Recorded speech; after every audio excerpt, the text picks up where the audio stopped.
Assalamualaikum warahmatullahi wabarakatuh.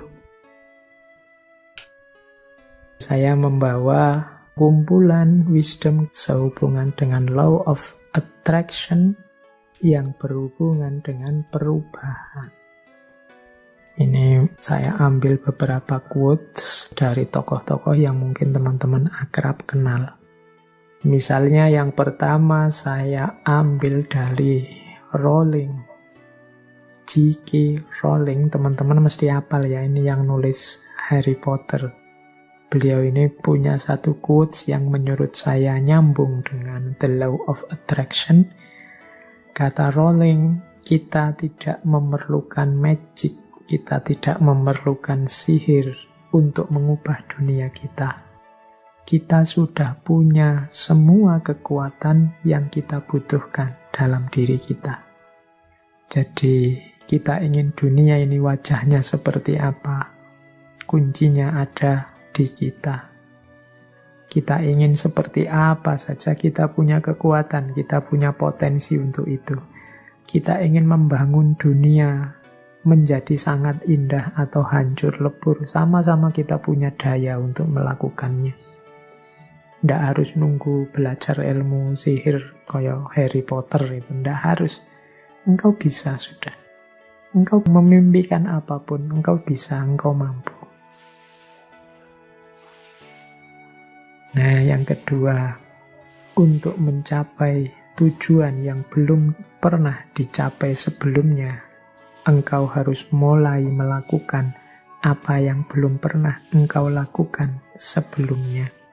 Ini dari Stephen Covey yang menulis buku populer sekali judulnya The 7 Habits of Highly Effective People.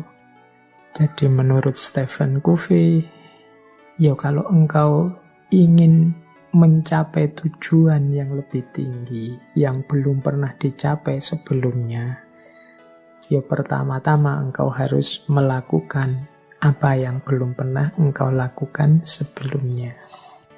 Kalau engkau hanya melakukan yang rutin-rutin saja seperti yang selama ini engkau jalankan, ya hasilnya juga seperti yang selama ini engkau rasakan. Ya wis mudahnya, kalau selama ini engkau belajarmu hanya 1 jam dan IP-mu 3 pas, mungkin kalau kamu tambahi belajar 2 jam, IP-mu di atas 3, itu gampang-gampangannya ngono. Jadi kalau ingin hasil yang lebih baik, usahanya juga harus berbeda dari sebelumnya.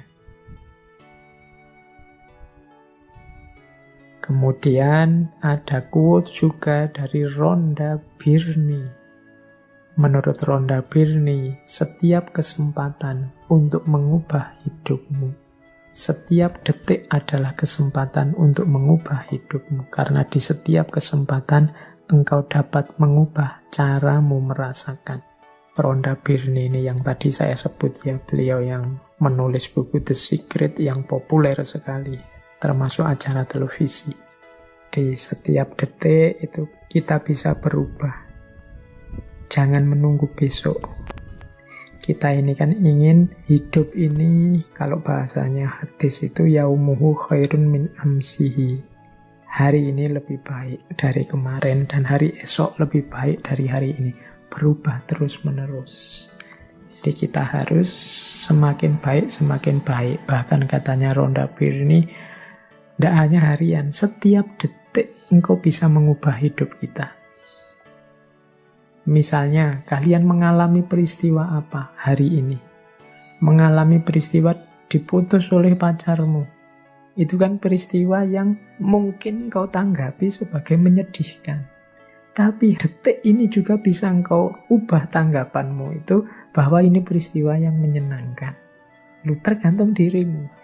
Engkau melihatnya sebagai peristiwa menyedihkan. Loh ya Pak, kita sudah sama-sama suka beberapa lama berdua.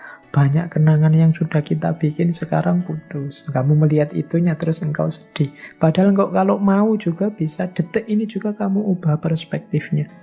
Alhamdulillah Pak, saya putus. Sudah lama sebenarnya, agak-agak bosan gimana gitu Pak. Loh, tergantung perspektifnya kan. Jadi engkau bisa mengubah hidupmu setiap detik engkau inginkan. Buktinya apa? Kita bisa mengubah cara kita merasakan hidup ini juga di setiap detiknya. Banyak uang itu susah atau senang, tergantung tanggapanmu dan bisa kamu ubah sewaktu-waktu. Punya wajah cakep itu susah apa senang? Terkenal itu susah apa senang? Itu kan tanggapanmu bisa berubah-ubah setiap waktu. Berarti apa? Sebenarnya untuk mengubah hidup kita itu tidak usah menunggu apa-apa. Setiap detiknya kita bisa berubah tergantung bagaimana kita mengelola, menyerap, merasakan hidup kita. Baik, ini Rhonda Byrne tentang perubahan. Saya lanjutkan. Kalau ini dari Deepak Chopra. Ini nama yang mungkin teman-teman pernah dengar, tokoh dari gerakan New Age. Salah satu tokoh populer, penulis, juga bergerak di bidang pengobatan alternatif. Nah, Deepak Chopra, beberapa bukunya juga diterjemahkan dalam bahasa Indonesia. Beliau punya quotes begini, kalau engkau ingin hidup bahagia, buatlah orang lain bahagia. Kalau engkau ingin menemukan orang yang tepat dalam hidupmu, jadilah orang yang tepat untuk orang lain.